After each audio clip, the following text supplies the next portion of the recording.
আমাদের আলোচনাটা 2 ঘন্টা ব্যাপী হয়েছে। অত্যন্ত খোলামেলা পরিবেশে আন্তরিকতার সাথে আলোচনা হয়েছে। ওনারা মন খুলে কথা বলেছেন, আমরা কিছু কিছু বিষয় উত্তর দিয়েছি। আমরা একটা পরস্পরকে বোঝার চেষ্টা করেছি।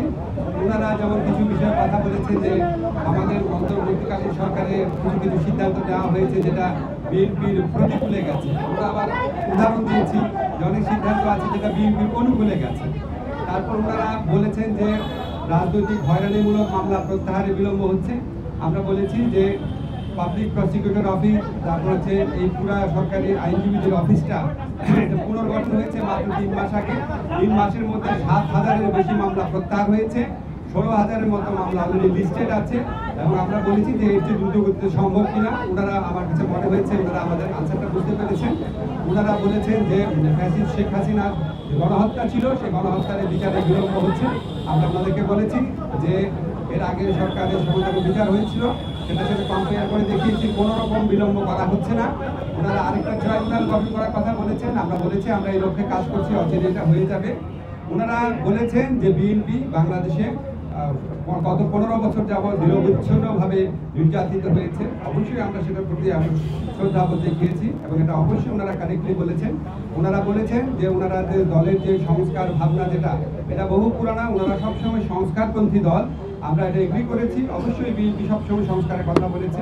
সবচেয়ে বড় কথা, বিএনপি আমাদের এই বিভিন্ন যে সংস্কারের জন্য গঠিত বিভিন্ন কমিশন আছে, বিশেষ করে ঐক্যমত্য কমিশনের যে প্রস্তাবাবলী আছে, সেটা ক্ষেত্রে বিএনপি অত্যন্ত পজিটিভ এবং ইতিবাচক একটা রেসপন্স দেখিয়েছে।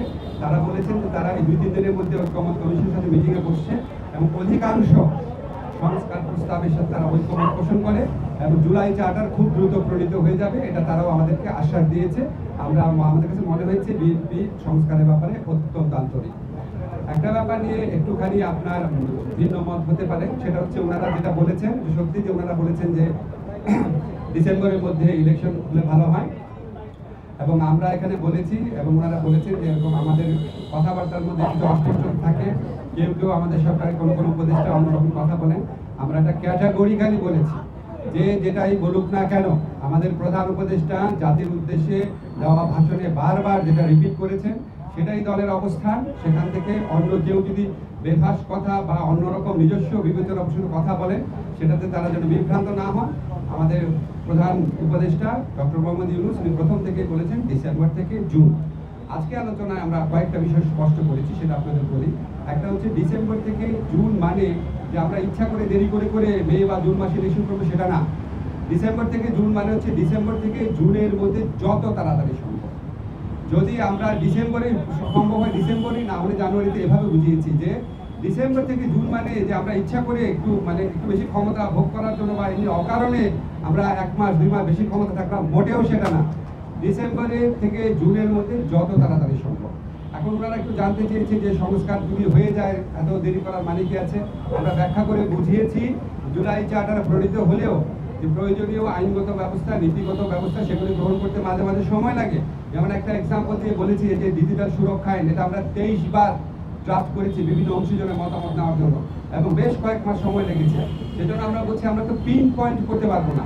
জুলাই চার্টার পরিণত হওয়ার পর কোন আইনটা কতদিনে হয়ে যাবে, কারণ আমরা তো অংশীজনের সাথে কথা বলবো, ব্রড কনসালটেশন ভিত্তিতে করবো। আরেকটা বিষয় আমরা বলেছি যে আমাদের তো একটা জনগণের তো একটা আকাঙ্ক্ষা আছে যেটা আমরা বিচার করে যাই। আজকে বাংলাদেশে এত বেশি হাজারের বেশি তরুণ জীবন দিয়েছে, আর প্রায় 50-60 হাজার মানুষ আপনার শারীরিকভাবে পার্মানেন্টলি ক্ষতিগ্রস্ত হয়েছে, চোখ হারিয়েছে। তাদের যে বিচারের যে দাবি, এটা তো এই গণ অভ্যুত্থানের অন্যতম প্রধান আকাঙ্ক্ষা আছে। আমরা যদি কোনো বিচার না করে যাই, কোনো বিচার না করে আমরা যদি ইলেকশন দিই, আমরা মানুষের কাছে এবং নিজের কাছে জবাব দেবো কীভাবে? ফলে শুধু ইলেকশনটা সংস্কার, নির্বাচন, ইলেকশনের ব্যাপারটা সংস্কার, বিচার এবং আমাদের সরকারের গৃহীত কিছু পদক্ষেপের উপর নির্ভর করে। এই জন্যই ডিসেম্বর থেকে জুন টাইমলাইনটা বলা হয়। কিন্তু আমরা ক্যাটাগরিক্যালি বলেছি এটা কোনোভাবেই জুনের বেশি যাবে না। যে যে কথাই বলুক না কেন, এটা প্রধান উপদেষ্টার অঙ্গীকার পুরা জাতির প্রতি রিপিটেডলি উনি বলেছেন কোনো অবস্থাতেই জুন অতিক্রম করা হবে না, নাম্বার 1। নাম্বার 2 হচ্ছে ডিসেম্বর থেকে জুন মানে হচ্ছে ডিসেম্বর থেকে জুন, বা এর মধ্যে যত তাড়াতাড়ি সম্ভব অযথা কালক্ষেপণের বিন্দু মাত্র চেষ্টা আমাদের মধ্যে থাকবে না। নাম্বার 3 হচ্ছে যতটা সম্ভব সংস্কার আমরা করে যেতে চাই। এই হচ্ছে আমাদের বক্তব্য। এরপর যদি আপনাদের কোনো প্রশ্ন থাকে